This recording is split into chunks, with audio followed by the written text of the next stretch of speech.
नमस्कार, ये आकाशवाणी शिमला है। अब आप राजकुमारी चंदेल से प्रादेशिक समाचार सुनिए। स्वतंत्रता की 75वीं वर्षगांठ के उपलक्ष्य में अमृत महोत्सव आज से शुरू हुआ। इस अवसर पर प्रधानमंत्री नरेंद्र मोदी ने कहा है कि भारत की उपलब्धि न सिर्फ भारत के लिए बल्कि समूची मानवता के लिए लाभदायक है। प्रधानमंत्री आजादी का अमृत महोत्सव के संबंध में विभिन्न गतिविधियों के शुभारंभ और गुजरात में साबरमती आश्रम से दांडी तक की पदयात्रा के शुभारंभ अवसर पर जनसमूह को संबोधित कर रहे थे। प्रधानमंत्री ने कहा कि देश की स्वतंत्रता की 75वीं वर्षगांठ का मतलब 75 विचार, 75 उपलब्धियां और 75 कार्यों तथा संकल्पों से है, जो हमें स्वतंत्र भारत के सपनों को साकार करने के लिए आगे बढ़ने की प्रेरणा देंगे। प्रधानमंत्री ने कहा कि नमक आत्मनिर्भरता का प्रतीक है। नरेंद्र मोदी ने कहा कि महात्मा गांधी ने देश के दर्द को महसूस किया और नमक सत्याग्रह के रूप में लोगों की नब्ज को समझा, इसलिए वे आंदोलन जन जन का आंदोलन बन गया था। प्रधानमंत्री ने कहा कि आत्मनिर्भर भारत के विकास से दुनिया के विकास को भी प्रोत्साहन मिलेगा। प्रधानमंत्री ने कहा कि आजादी का अमृत महोत्सव संबंधी देशव्यापी समारोहों में जन भागीदारी महत्वपूर्ण भूमिका निभाएगी। उन्होंने लोगों से आगे आने और इस महोत्सव में नए विचारों के साथ योगदान देने की अपील की। प्रधानमंत्री ने इस संबंध में आजादी का अमृत महोत्सव के लिए विशेष वेबसाइट की भी शुरुआत की।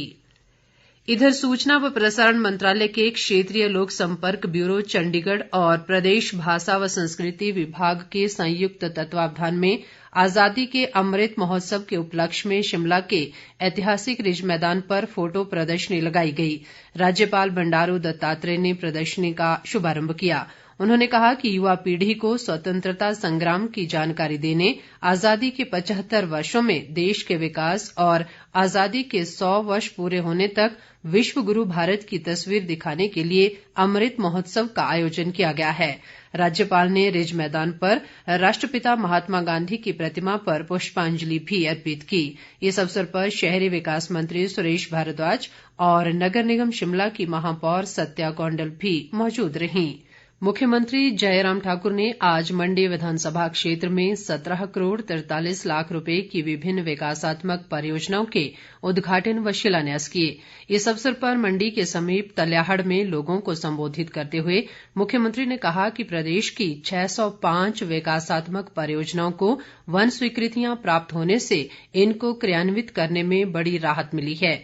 जयराम ठाकुर ने कहा कि यहां बनने वाला शिवधाम मंडी शहर आने वाले लोगों के लिए एक अतिरिक्त आकर्षण होगा।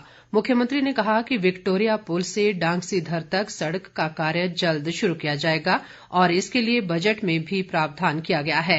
जल शक्ति मंत्री महेंद्र सिंह ठाकुर ने मंडी नगर परिषद को नगर निगम में स्तरोन्नत करने के लिए मुख्यमंत्री का आभार जताया। इस अवसर पर सांसद रामस्वरूप शर्मा ने भी अपने विचार व्यक्त किए। मंडी का अंतर्राष्ट्रीय शिवरात्रि महोत्सव आज पूरी धार्मिक श्रद्धा, उत्साह और हर्षोल्लास के साथ शुरू हुआ। 7 दिवसीय इस महोत्सव के शुभारंभ अवसर पर मुख्यमंत्री जयराम ठाकुर बतौर मुख्य अतिथि मौजूद रहे।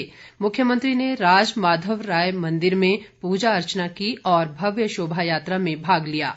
इस अवसर पर अधिकांश लोग पारंपरिक परिधानों में शोभा यात्रा में शामिल हुए और ढोल नगाड़ों व अन्य वाद्य यंत्रों की धुनों पर झूमते नजर आए। इस बार महोत्सव को प्रदेश के पूर्ण राज्यत्व दिवस के स्वर्णिम वर्ष की थीम पर आयोजित किया जा रहा है। मुख्यमंत्री ने लोगों को महोत्सव की बधाई देते हुए कोरोना महामारी में सावधानी पूर्वक ये उत्सव मनाने का आह्वान किया। इसके साथ ही ये समाचार बुलेटिन समाप्त हुआ। नमस्कार।